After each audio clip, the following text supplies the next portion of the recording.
महाशिवरात्रि को लेकर एक शोभा यात्रा निकल रही है और उसके बाद लेजर के जरिए ओम का जो प्रतीक है वो जामा मस्जिद की गुंबद पर फ्लैश किया जा रहा है। सबसे बड़ी बात, हमारे भोले बाबा का आयोजन महाशिवरात्रि शोभा यात्रा आप निकाल रहे हैं, वो भी कहां से? जामा मस्जिद के सामने से। और फिर आपकी शोभा यात्रा वहां रुक जाती है।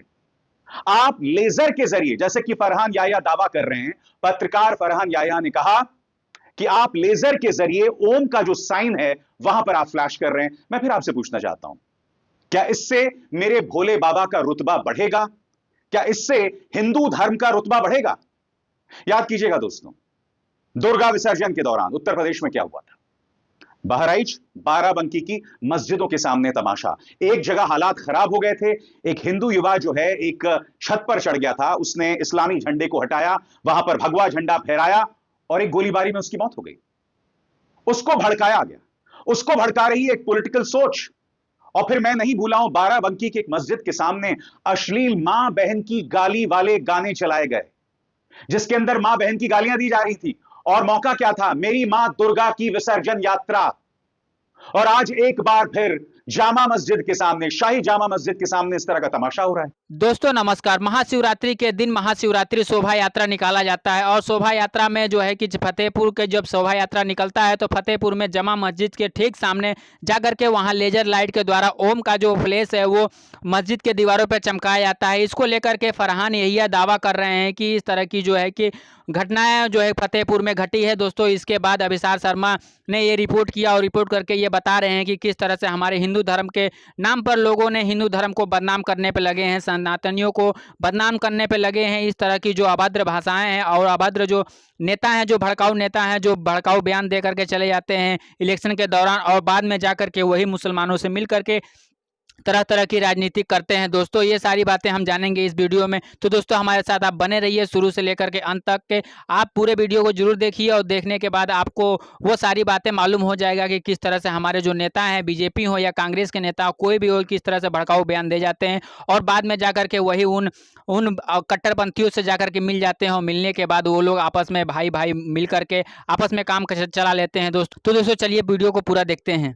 मैंने तलाशने की कोशिश की कि पुलिस ने इस पर क्या प्रतिक्रिया दी है। पत्रकार फरहान ने पुलिस को टैग किया है, मगर पुलिस ने कोई प्रतिक्रिया नहीं दी है। हालांकि इस वीडियो में आप देख सकते हैं पुलिस जो तमाम लोग शोभा यात्रा में शामिल हैं उन्हें रोकने की कोशिश कर रहे हैं, यानी कि वो लोग भड़क रहे थे, यानी कि हो सकता है कि वो लोग मस्जिद की तरफ भी बढ़ते, मगर पुलिस ने किसी तरह से उनको रोका। मैं फिर आपसे पूछ रहा हूं दोस्तों, इसकी क्या जरूरत है? यह अपवाद नहीं है। शाही जामा मस्जिद के सामने ये जो हुआ है ये अपवाद नहीं है। यही बाराबंकी में हुआ था, बहराइच में हुआ था, तमाम जगहों पर हो रहा है। हमें लगता है कि हम अपने धर्म का रुतबा किसी दूसरे धर्म की तौहीन करके बड़ा कर सकते हैं। मैं भोले बाबा का भक्त हूं, मैं भगवान बुद्ध का भी भक्त हूं। आध्यात्मिक तौर पर इन दो चेहरों से मैं अपनी पहचान पाता हूं। भोले बाबा यानी भगवान शिव और बुद्ध, ये दो मेरी शक्ति का प्रतीक है, मेरी शक्ति का स्रोत है।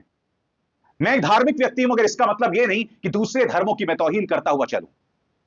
तो फिर ये मनचले ऐसा क्यों कर रहे हैं? और मैं आपसे एक सवाल पूछना चाहता हूं, जो पॉलिटिकल सोच आपको दंगाई बना रही है उनके अपने नेता क्या कर रहे हैं? दो तस्वीरें आपके सामने। भारत पाकिस्तान का मैच होता है दुबई में। यह देखिए अनुराग ठाकुर, जिसने देश के गद्दारों को गोली मारो जैसे नारे लगाए थे, शाहिद अफरीदी के साथ बैठा हुआ है।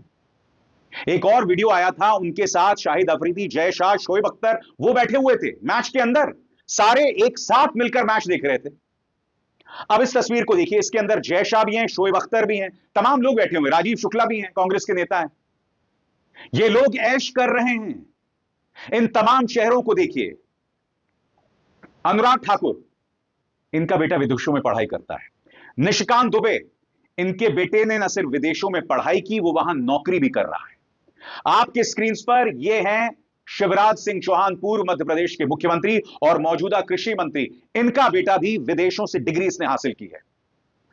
अजय आलोक, भाजपा का भड़काऊ वाहियात प्रवक्ता, इसके दोनों बेटे अमेरिकी नागरिक हैं।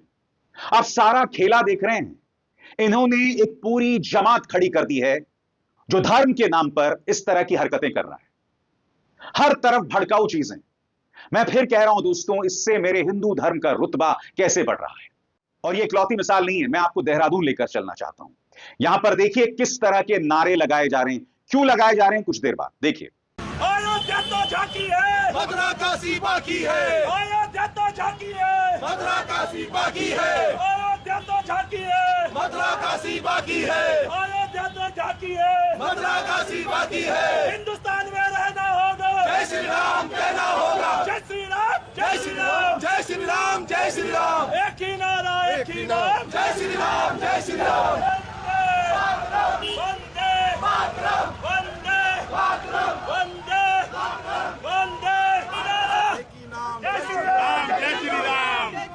हमें आगे जाने दो, जाने दो, जाने दो, हमें आगे जाने दो, जाने दो, जाने दो, मस्जिदों की आवाज बंद करो, बंद करो, बंद करो। बताया ही जा रहा है कि देहरादून में एक मस्जिद में जब अजान होती है तो लाउडस्पीकर पर होती है और ये लोग उसका विरोध कर रहे हैं।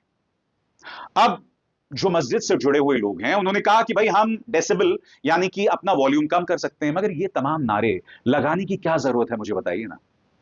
आपसी बातचीत से भी सब कुछ हो सकता है। अब मैं आपको सुनाना चाहता हूं वो किस नाराजगी से अपनी बात रख रहे हैं, देखिए। देखिए, मैंने आप सबको पहले भी बताया था, हनुमान चालीसा के पीछे वजह यही थी कि मस्जिदों से अगर अजान की आवाज़ आएगी तो हम हर उस मस्जिद में हनुमान चालीसा पढ़ेंगे जहां से मस्जिद की आवाज़ अजान तेज आएगी और जो डेसिबल है उससे अलावा आएगी।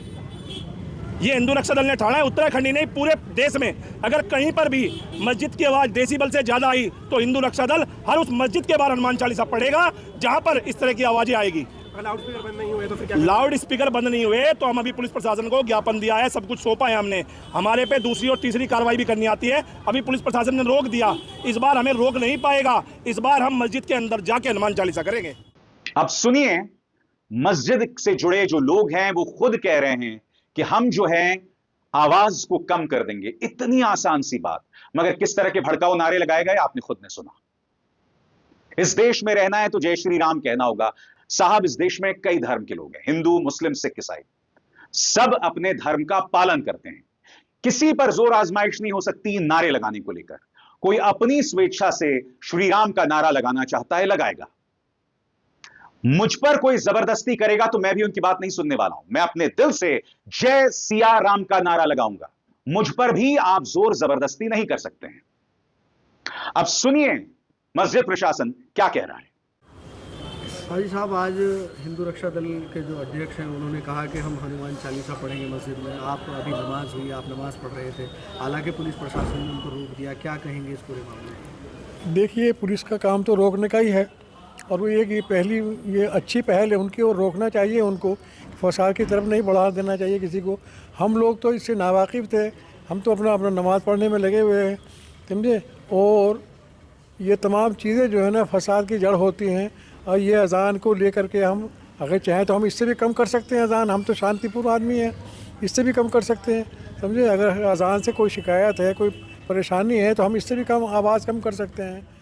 हालात जो है वहां बेकाबू हो गए थे दोस्तों, और जैसा कि आप देख सकते हैं मस्जिद के ठीक बाहर पुलिस ने यहां पर बैरिकेडिंग लगा दी थी।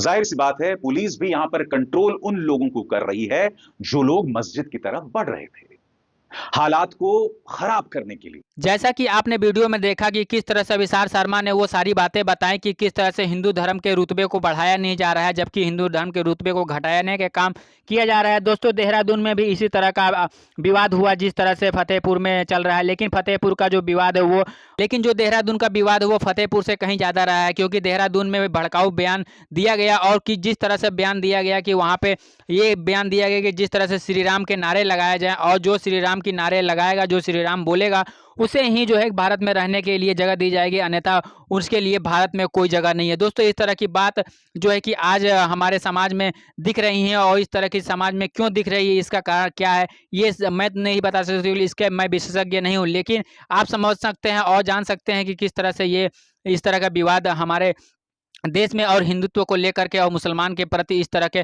अभद्र भाषाएं क्यों दी जाती है। लेकिन हमारे देश में जो बीजेपी हो या कांग्रेस हो, किसी भी जो नेता हो वो भड़काऊ बयान दे जाता है और जो है कि चुनाव के दौरान जो भड़काऊ बयान दे जाता है हिंदू मुसलमानों पे, उसी को लेकर के हमारी भोली भाई जनता उसी में बहल फुस जाती है और उसी को लेकर के अपवाद विवाद करने लगती है, जिसमें हमारे हिंदू धर्म और हमारे मुस्लिम धर्म के खिलाफ ये बहुत बड़ी साजिश हो जाती है और इसके ऊपर लोग कटने मरने के लिए तैयार होता है। दोस्तों ऐसे ही घटना बहराइच में घटी थी और बाराबंकी में घटी थी और हमने भी देखा और आपने भी देखा दोस्तों। तो हमें इस सब चीज़ों से बच के रहना चाहिए और नेताओं की भड़काऊ जो बयान होता है उससे हमें सोच समझ करके उस पर आगे कार्रवाई और काम करना चाहिए। दोस्तों आपकी अपनी पर्सनल राय क्या है इस वीडियो पर जरूर लिखिएगा। वीडियो अच्छी लगी हो तो वीडियो को लाइक शेयर और हमारे चैनल को सब्सक्राइब जरूर करें। हम आपके लिए ऐसे ही न्यूज़ से जुड़े हर एक जो है कि बातें आप तक पहुंचाते रहते हैं और आपको समझाने की कोशिश करते हैं कि इस तरह के भड़काऊ बयानों से आप लोग दूर रहिए और अपने जो हमारा भारत देश है अनेकता में एकता वाला जो देश है उसे एकता में अनेकता वाला बना कर रखिए। और दोस्तों आज के लिए बस इतना ही, मिलते हैं फिर एक नए वीडियो के साथ। तब तक के लिए नमस्कार, आपका दिन शुभ हो।